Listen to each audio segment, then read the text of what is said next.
Takže čaute dnes na tému suplementácia, kedy je s ňou vhodné začať a či vôbec, v akej fáze vášho trénovania nám povie Maťo. Maťo, čau. Čaute. No, poďme nejak tvojim začiatkom. Kedy si ty nejak začal s tou suplementáciou, odkedy si začal trénovať? Tak ja som začal pomerne neskoro. Ja som začal so svojou suplementáciou asi až po nejakých cca 6-7 rokov, kedy som dostal na Vianoce prvý proteín, tak som sa potešil. Zlaté. No, akože celkovo som sa vtedy do tých suplementov nejak nevyznal, neboli toľko také informácie ako dnes. No, dneska tiež to nejako nehodím s tou suplementáciou, ja používam na zo pár vecí. Napríklad?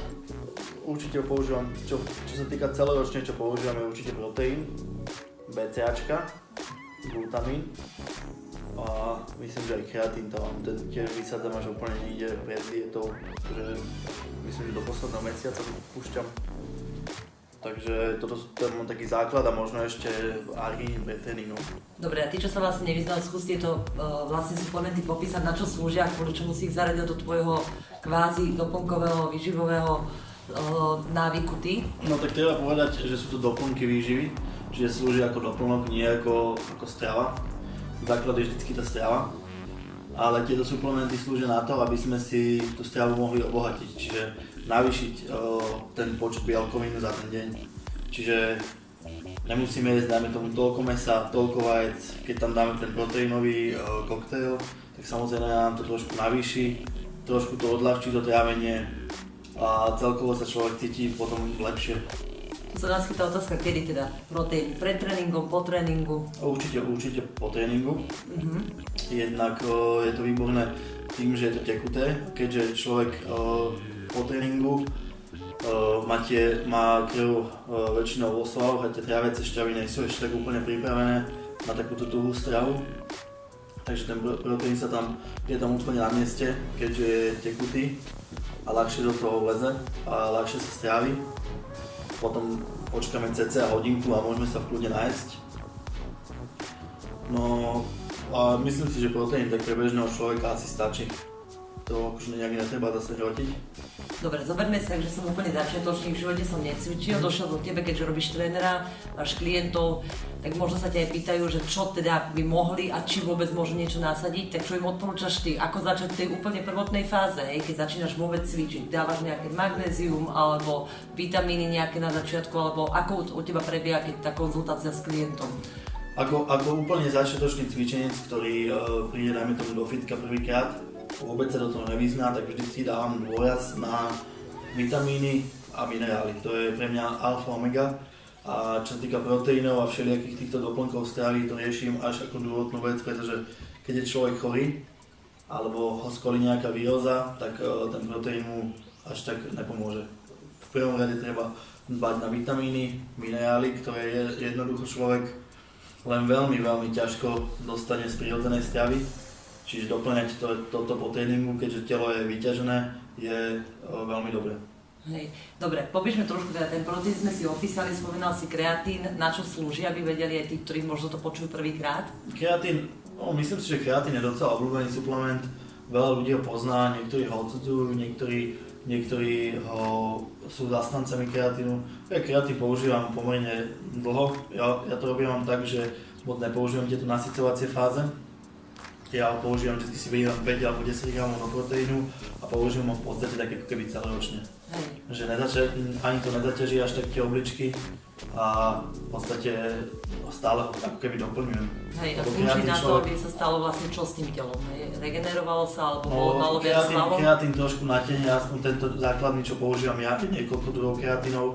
Ja používam klasický monohydrát, nemyslím, že je najlacnejší, čo sa týka cenovo. Má myslím, že akože docela dobrý efekt, lebo sila ide z neho hore. Takže trošku je tam ten progres. A ďalšia vec, keď nejaké tie kila tam tiež nabehnú, čiže on trošku závodňuje. To už z toho názvu monohydrát. Čiže on hydratuje to telo, takže to je dobré, keďže sú tam sval potrebuje vodu. Lebo sval tvorí veľké časti voda. Ďalší čas, čo si spomínal, bol glutamín. Glutamín by si nám čo vedel povedať? Glutamín je veľmi dobrý v tom, že pôsobí na imunitu. To je veľmi dobré, keďže sa samotný proteín obsahuje ten glutamín, ja si ho tam pridávam ešte akože navyše, akože není to, že je úplne nutnosť, ale ten glutamín je to taká v podstate aminokyselina, ktorá zastupuje najviac, je zastupovaná vo svale, ona myslím, že 50 až 60% tvorí aminokyseliny tvorí glutamín vo svaloch, čiže aj z tohto hľadiska je veľmi dobré používať, ale akože není to nutnosť, ale ja si ho tam pridávam ešte navyše, ale on samotný proteín ho už obsahuje. Hej. Dobre, blíži sa leto, sú ľudia, ktorí nasadzajú L-karnitín napríklad, hej. Čo si o tom myslíš? Je to vhodné takto? Je to tak, že to má vlastne svoj opodstatnený význam? Všetky tieto spalovače sú fajn, akože ono je to také, že pomáha to, keď má človek tú stravu už vyšvičkovanú, tak zase to dokáže človeka trošku niekam posunúť. Neurobí to samozrejme zázraky, lebo to sú všetko také prírodné veci. Čiže ide to vlastne ruka v ruke, to chceš povedať? Áno, je to určite to so stravou, čiže keď bude človek jesť somariny, tak už L-karnitín ho z biely nevytrhne. Ale akože určite zvyšuje procesy ako je potenie a podobné veci. Akože je dobré ho nasadiť, keď už človek má vyriešenú tú stravu, tak je dobré ho akože nasadiť, keď sa chce zase trošku posunúť niekam. Má termogénne účinky, takže akože v tom je fajn, ale akože zase je to také, že nech človek od toho nečaká zázraky, že je to zase len taká pomôcka. Pomôcka, presne tak. Dobre, ďalšia vec, ktorú dosť vidíme teda vo fitku, že používajú ľudia je AKG, teda arginín. Poďme k tomu niečo povedať. Toto je napríklad veľmi dobrá vec, to ja si neviem vynachváliť. Ja to používam takmer pred každým tréningom. Ja to ešte to trošku miešam s citrulínom a s beta-alanínom. Tam dávam menšie dávky, pretože oni spôsobujú také tie mravčenie a svrbenie. Ale samotné AKG je tiež super v tom, že zvyšuje taký ten pump efekt. Je to samozrejme aminokyselina, čo je super, takže akože za mňa určite super. Super. Dobre, takže keď by si to mal nejak zhrnúť, takže pre tých začiatočníkov áno alebo nie tieto suplementy? No, pre začiatočníkov jedine, čo by som odporúčil, určite začať stravou, to je akože alfa omega, to je bez debaty, ale jedine, čo by som asi odporúčil fakt, že po tom tréningu je ten proteín. Akože netreba to zase nejako rodiť a akože investovať teraz, nakúpiť suplementy. Treba je dôležité začať do rozumného trénera, ktorý poradí s tou stravou, ktorý vie čo a ako. A ktorý zbytočne vám tam nenakýda kopec suplementov a vidíte, že nemám peniaze z vačku. Dôležité sú v prvom rade vitamíny, minerály, aby ten človek, to telo fungovalo a potom sa môže sústrediť na tú svalovú hmotu. Dobre, a s vitamínom, ktoré by si tak doporučil? Určite C, to je základ. A v podstate také, čo sa dajú zohnať aj v bežnej lekárni. Akože tam človek nemusí chodiť do špeciálneho, akože je to dobré aj tie športové obchody, ale také bežné veci, čo sa týka zinok, magnézium, to C a možno ešte nejaký multivitamín, multiminerál. Viac by som to akože nejak extrémne nehrtil. A potom akože sú všelijaké také vychytávky, veľmi dobré sú napríklad omega-3 mastné kyseliny, tie sú veľmi dobré, pôsobia aj na mozog. Takže ešte možno to, ale akože to sú také základy. Jasne. Dobre, tak toľko aspoň takto v krátkosti suplementom. Treba povedať jednu veľmi dôležitú vec, že určite nenahradzajú plnohodnotnú stravu. Hej, naozaj sú to iba doplnky výživy.